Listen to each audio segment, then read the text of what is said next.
Hello dear student, today we start a new topic which is mean value theorem. Before that, if you like my videos so please like, share and subscribe my YouTube channel. अगर अभी तक आपने मेरी पुरानी videos नहीं देखी हैं तो आप नीचे डिस्क्रिप्शन में जा सकते हैं, वहां मैंने पुराने चैप्टर्स की लिंक डाल दी है। डियर स्टूडेंट, स्टार्ट करते हैं मीन वैल्यू थ्योरम को।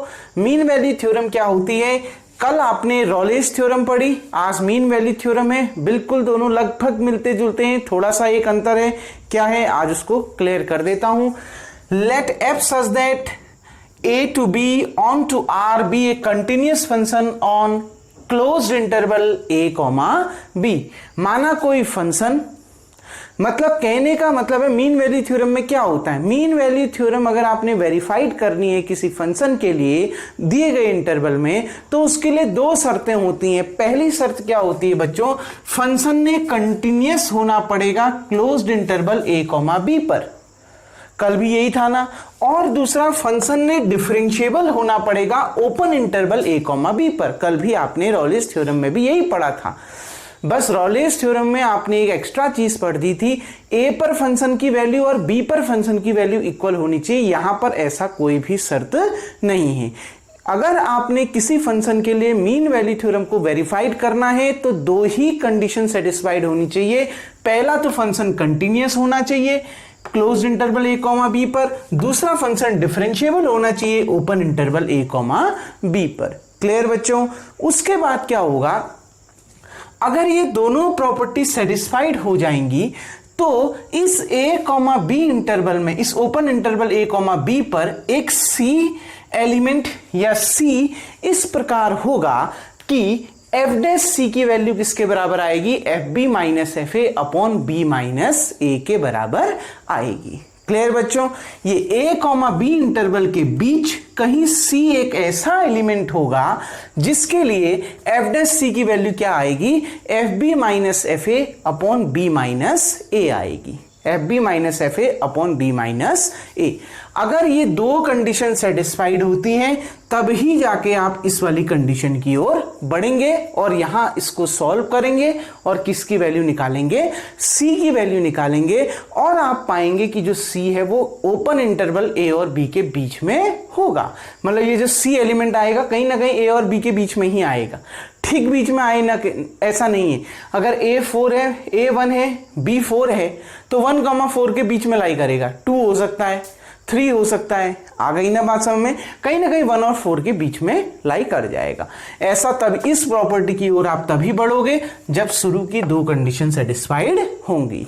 आ गई ना बात समझ बच्चों? क्वेश्चन की ओर बढ़ते हैं, क्वेश्चन नंबर 4 देखते हैं, फिर आपको क्लियरली समझ में आ जाएगा। देखो, हमें इसमें मीन वैल्यू थ्योरम को वेरीफाइड करना है on a close interval a comma b where a equals to 1 b equals to 4। तो मैंने डायरेक्ट लिख दिया for all x belongs to 1 comma 4, open closed interval 1 comma 4। आ गई ना बात समझ में? देखो बच्चों, सबसे पहला द गिवन फंक्शन, बच्चों ये जो फंक्शन है वो पॉलिनोमियल है ना, और पॉलिनोमियल फंक्शन क्या होते हैं? कंटिन्यूअस होते हैं। अगर आपको डाउट है तो आप वही पुरानी मेथड अप्लाई करो। x tends to x equals to c पर फंक्शन डिफाइंड है, c कहीं ना कहीं यहां लाई कर रहा है। आ गई ना बात समझ में? और दूसरा, limit x tends to c पर फंक्शन की वैल्यू एग्जिस्ट कर रही है, बिल्कुल कर रही है, तो ये फंक्शन कंटिन्यूअस होगा। आ गई ना बात समझ में? तो आपने अगर उस मेथड से करना है तो आप उस मेथड से भी कर सकते हैं, लेकिन हमें डायरेक्ट पता चल रहा है ये पॉलिनोमियल है तो पॉलिनोमियल फंक्शन कंटिन्यूअस होते हैं तो डायरेक्ट भी लिख सकते हैं। The given function is polynomial, the given function is polynomial, so it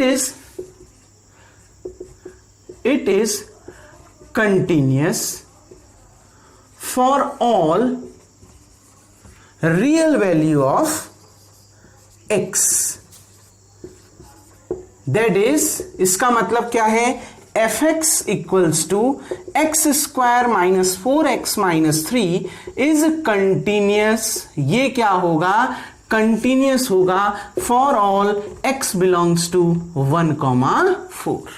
आ गई ना बात समझ? क्योंकि बच्चों ये फंक्शन क्या है, पोलिनोमियल है, ये एक पोलिनोमियल है और पोलिनोमियल फंक्शन कंटिन्यूअस होते हैं। मतलब इसमें आप x की कोई भी वैल्यू रखो जो 1 और 4 हो या 1 और 4 के बीच में लाई करती हो, ये फंक्शन डिफाइंड भी होगा और इसकी लिमिट भी एग्जिस्ट करेगी, यानी ये फंक्शन कंटिन्यूअस आएगा। तो हमने डायरेक्ट लिख दिया ये पोलिनोमियल है, पोलिनोमियल कंटिन्यूअस होते हैं, इसका मतलब ये fx कंटिन्यूअस है। आ गई ना बात समझ में? दूसरा बच्चों हमें दिखाना है कि ये फंक्शन डिफरेंशिएबल है या नहीं। डिफरेंशिएबल होने के लिए, क्योंकि यहां हमें फंक्शन डायरेक्ट दे रखा है ना, तो इसको डिफरेंशिएट करो। Differentiate fx with respect to x, और डिफरेंशिएट करके ये देखो क्या f डैश x एग्जिस्ट कर रहा है। जब x की वैल्यू इनके बीच में लाई कर रही है तो क्या f डैश x एग्जिस्ट कर रहा है, उसको देखो। अगर कर रहा है तो डिफरेंशिएबल है, नहीं कर रहा है तो डिफरेंशिएबल नहीं है। देखो differentiate fx with respect to x, fx का डिफरेंशिएशन बच्चों f डैश x, ठीक। x स्क्वायर का डिफरेंशिएशन 2x माइनस 4 कांस्टेंट है, x का डिफरेंशिएशन 1 यानी 2x माइनस 4 आ गया। आ गई ना बात में? अब बच्चों देखो आपने ओपन इंटरवल में चेक करना है ना, मतलब उसमें 1 और 4 नहीं आएगा, क्योंकि डिफरेंशियल जब चेक करोगे a comma b open interval होना चाहिए, यानी इसमें 1 और 4 नहीं आएगा। 1 और 4 के बीच में अगर 2 लाइन रख देते हो तो 2 into 2 4, 4 minus 4 0, f dash x exist तो कर रहा है ना। अगर 3 रख देते हो 2 3 जा 6, 6 माइनस 4 2, एग्जिस्ट तो कर रहा है। मतलब x की कोई भी रियल वैल्यू रखो यहां पर जो 1 और 4 के बीच में लाई करती है, f डैश x क्या करेगा, एग्जिस्ट करेगा। तो f dash x equals to 2x minus 4 is exist or exist for all x belongs to open interval 1,4, that is fx। इसका मतलब ये है fx इक्वल्स टू, बच्चों fx कितना दे रखा है, x square minus 4x minus 3 is differentiable, ठीक, is differentiable on open interval 1,4। आ गई ना बात समझ बच्चों? कैसे कहा डिफरेंशिएबल है, समझ में आ गया?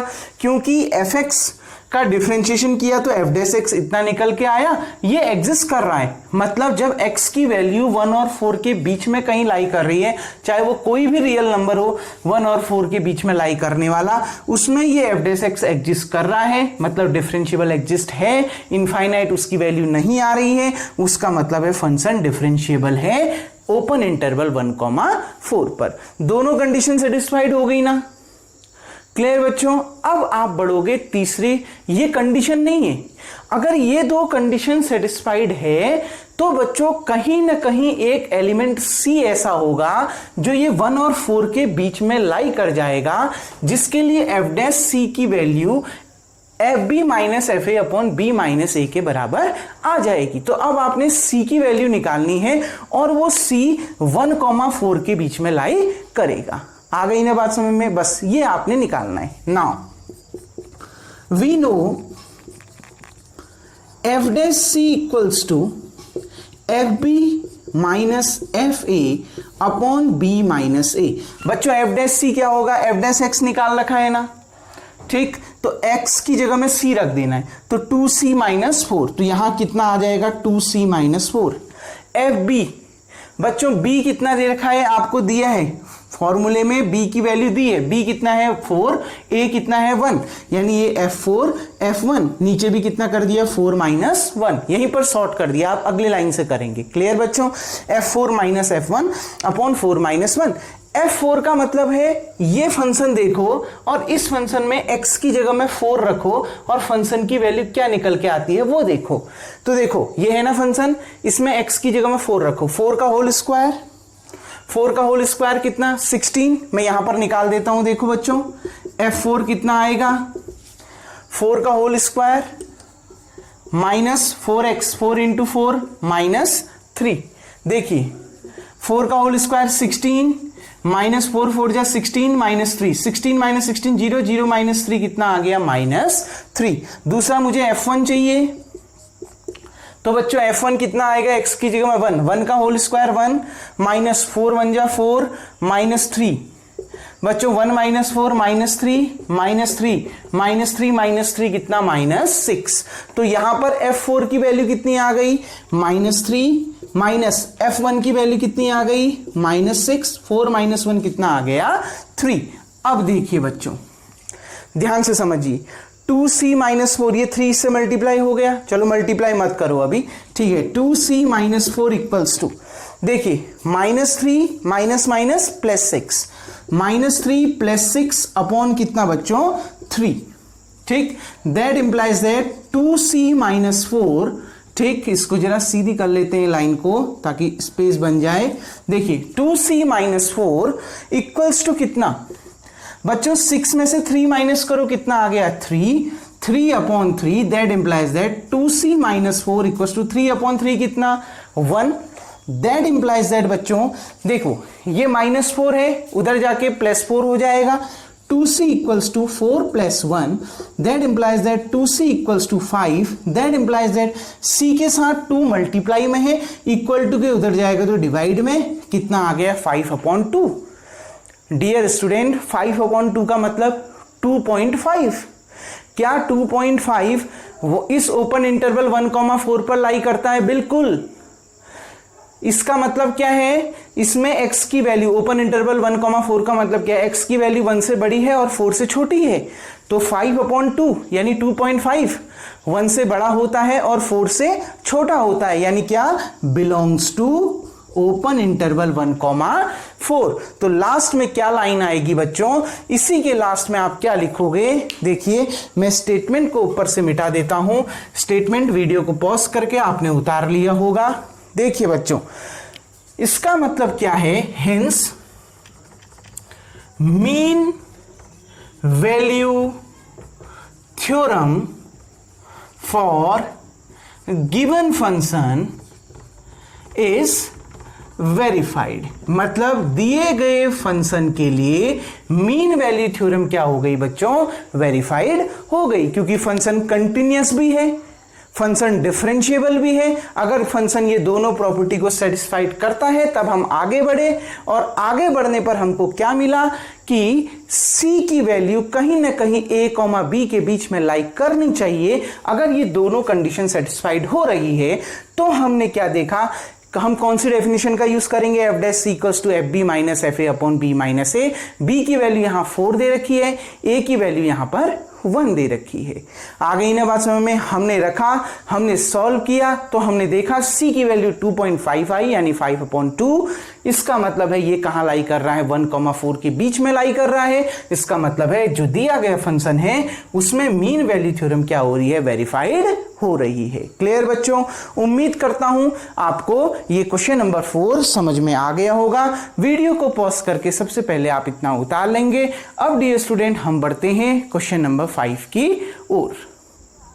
नाउ डियर स्टूडेंट अब बढ़ते हैं क्वेश्चन नंबर 5 की ओर। क्वेश्चन नंबर 5 क्या कह रहा है, देखिए हमने मीन वैल्यू थ्योरम वेरीफाइड करनी है इस फंक्शन के लिए, और फिर आपसे ये पूछ रहा है, एक और इसमें क्वेश्चन पूछा गया है कि अगर f' इक्वल्स टू 0 है तो c की वो वैल्यू निकालो जो इस इंटरवल के बीच में लाई करती है। क्लियर बच्चों, दो चीज पूछी है, लेकिन दूसरी चीज को फिर समझते हैं। पहले फर्स्ट पार्ट को समझते हैं। इस फंक्शन के लिए हमने मीन वैल्यू थ्योरम को वेरीफाइड करना है। डियर स्टूडेंट इस क्वेश्चन को ध्यान से समझना, क्योंकि जो इसका लास्ट क्वेश्चन है वो आपने खुद बनाना है, ठीक। उसको मैं खाली एक बार ब्रीफली यहां पर समझा दूंगा कैसे करना है। ध्यान से इस क्वेश्चन को समझिएगा। देखो बच्चों, फर्स्ट हमने ये चेक करना है कि क्या ये फंक्शन कंटिन्यूअस है। बिल्कुल, the given function is polynomial. The given function is polynomial। ये जो दिया गया फंक्शन है बच्चों वो एक पॉलिनोमियल फंक्शन है। So it is continuous function। इसका मतलब है ये कैसा फंक्शन है, कंटिन्यूअस फंक्शन है। That is fx equals to x³ minus 5x² minus 3x is continuous for all x belongs to 1,3। बिल्कुल कंफ्यूज होने की जरूरत नहीं है। अगर आपने कंटिन्यूटी चेक करनी है तो आप कर सकते हैं, जो मैंने डेफिनेशन कंटिन्यूटी की समझाई थी पहले।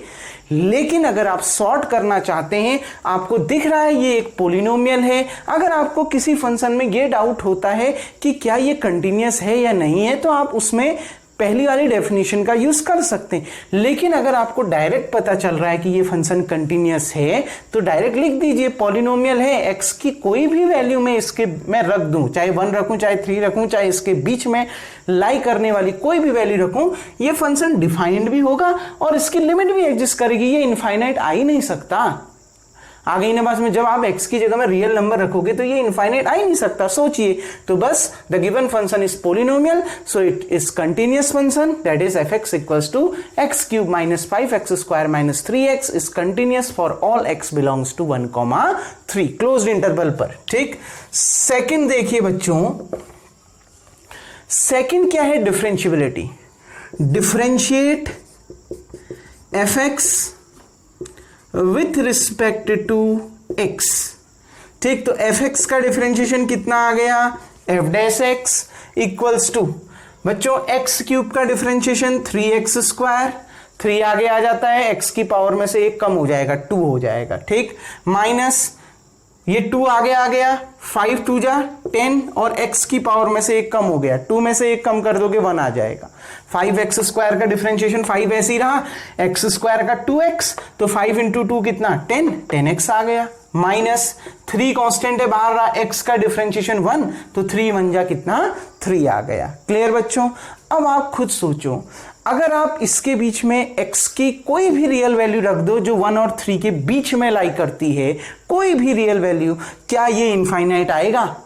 नहीं आएगा, क्योंकि x की जगह में आप रियल वैल्यू रख रहे हो, वो भी वो वैल्यू जो 1 और 3 के बीच में लाई करती है, तो जाहिर सी बात है ये फंक्शन की वैल्यू फाइनाइट आएगी, यानी ये f डैश x क्या करेगा? एग्जिस्ट करेगा। f dash x equals to 3x² minus 10x minus 3 are exist for all x belongs to open interval 1,3, that is fx equals to x³ minus 5x² minus 3x is differentiable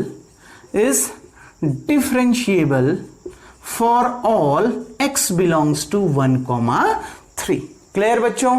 आ गई ना बात समझ कैसे निकालना है? अब देखिए ध्यान से, अब इसको समझिए। इसके बाद अगर कंटिन्यूटी भी हो गया, कंटिन्यूअस भी हो गया, डिफरेंशिएबल भी हो गया, अब क्या बचता है?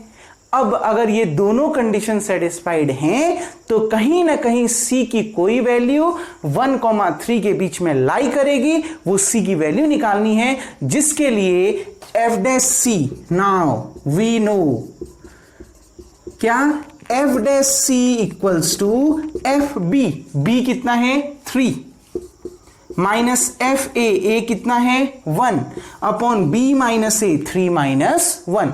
F dash c, f dash x निकाल रखा है ना, एक्स की जगह में सी रख दीजिए, कितना आ गया?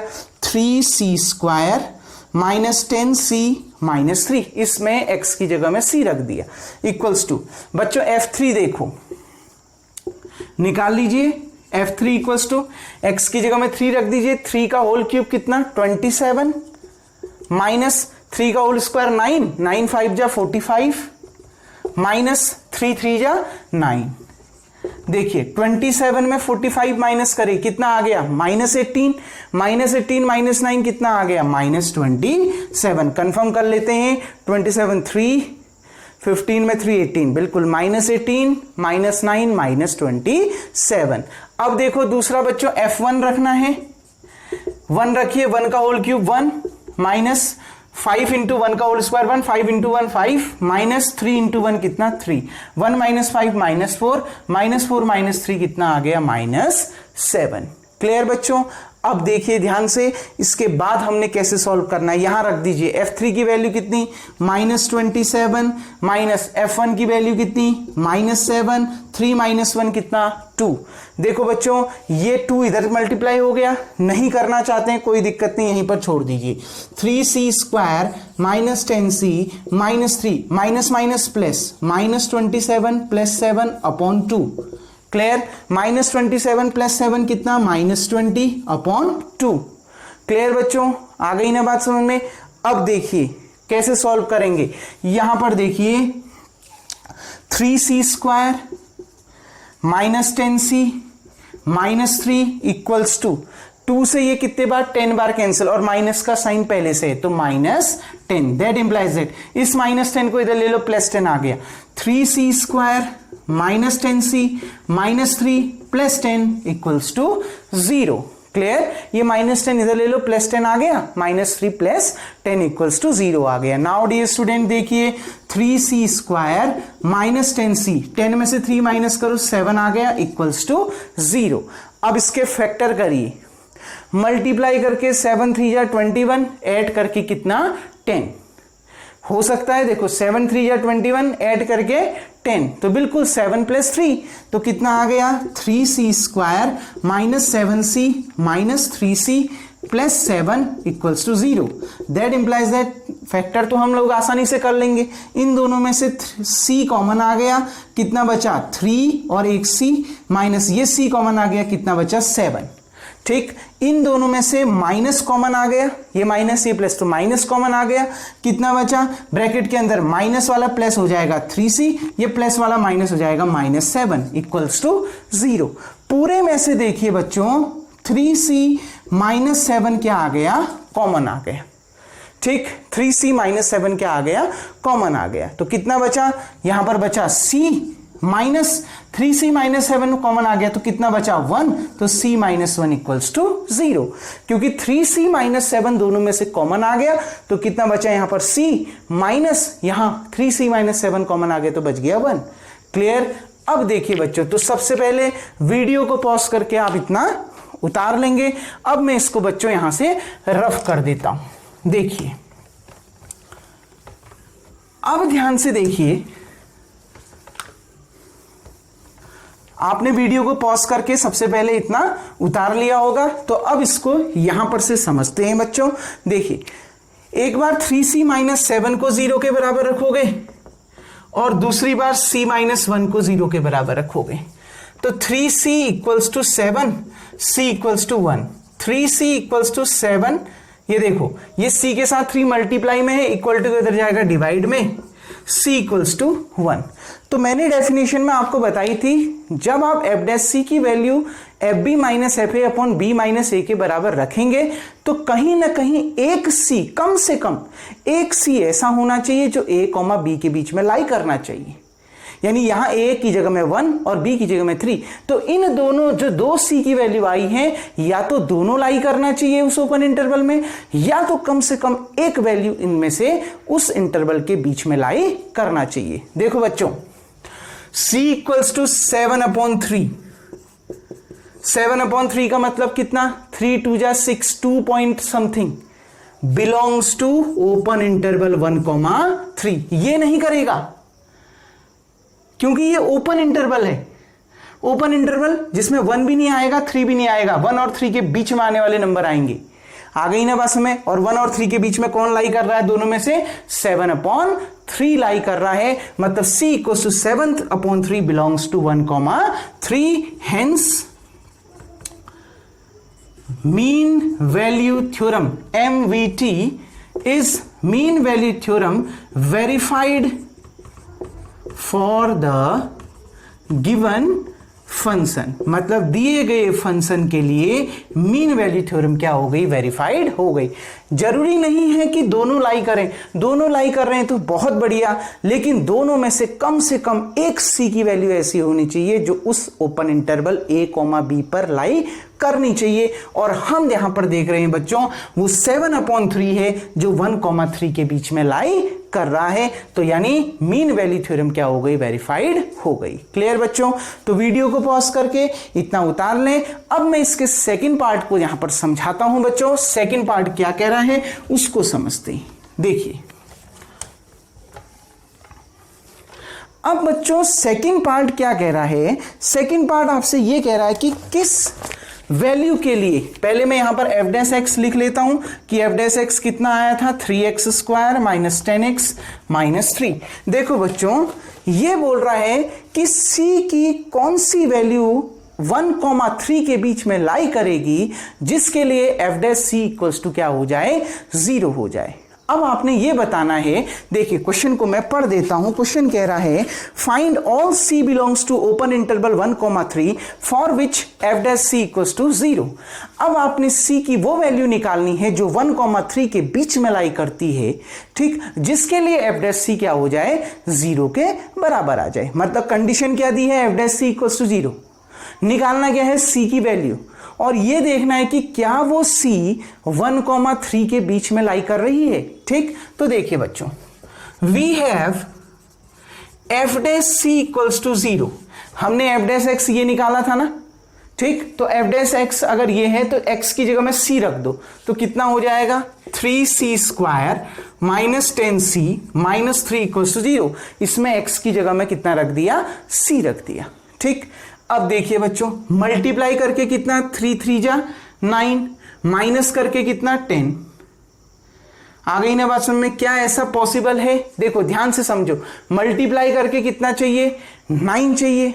ठीक, मल्टीप्लाई करके कितना आना चाहिए, 9 आना चाहिए, और इनको सब्ट्रैक्ट करके कितना आना चाहिए बच्चों, आप तो डियर स्टूडेंट क्या ऐसा पॉसिबल है? सबसे पहले ये देखिए, तो ऐसा पॉसिबल नजर नहीं आ रहा है कि मल्टीप्लाई करके 9 हो जाए और माइनस करके 10 आ जाए।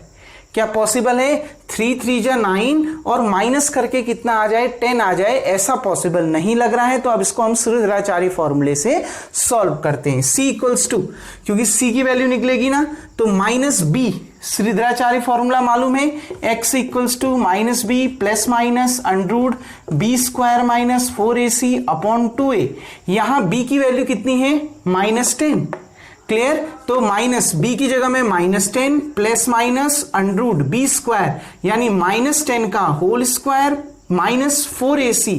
a कितना है 3, और बच्चों c कितना है -3 अपॉन कितना 2a यानी 2 × 3। क्लियर?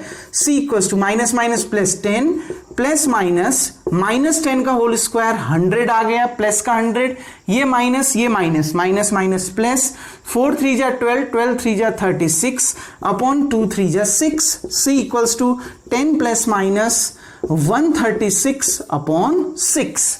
डियर स्टूडेंट अब हम यहां पर एक लॉजिक लगाते हैं, क्योंकि बिना लॉजिक के डायरेक्ट हम इसका स्क्वायर रूट निकाल के उतना लंबा काम नहीं करते।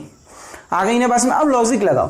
12 का होल स्क्वायर कितना होता है 144, 10 का होल स्क्वायर कितना होता है 100, ठीक, 11 का होल स्क्वायर कितना होता है 121, यानी ये कहीं 121 और 144 के बीच में है। मतलब इसका जो भी स्क्वायर रूट आएगा लगभग 11.5 या 11.67 समथिंग ये आएगा, या तो 11.7 समथिंग ये आएगा। क्लियर? अप्रोक्स अपने दिमाग का यूज करके थोड़ा निकाल लेते हैं, 11.5 या 11.6 के करीबन पे आएगा, मान लेते हैं। ठीक, अब ये है 10, ठीक, प्लस मान लिया स्क्वायर रूट ऑफ 136 11.6 है, अपॉन कितना 6 है। ठीक, अब देखिए 11.6 प्लस 10 कितना आ गया बच्चों 21.6 अपॉन 6। सॉल्व करो 3 पॉइंट समथिंग आ जाएगा, डिवाइड करो 3 पॉइंट समथिंग आ जाएगा। अगर आप इसकी जगह में 11 भी रख देते हो ना तो 21/6 करो तो भी वो 3 पॉइंट समथिंग आएगा। आएगा कि नहीं आएगा? तो 11 पॉइंट समथिंग आ रहा है, तब तो ये 3 पॉइंट और ज्यादा आ जाएगा। क्लियर बच्चों? ठीक, यानी जो ये c की वैल्यू है वो 3 से ज्यादा आ रही है ना, जबकि इंटरवल आपको क्या दिया था 1,3 पर लाई होना चाहिए। यानी इस केस में तो c की वैल्यू 1 और 3 के बीच में लाई नहीं हो रही है जब आप प्लस कर रहे हो, क्योंकि 3 से बड़ी आ जा रही है c की वैल्यू। समझ में आ गई बात।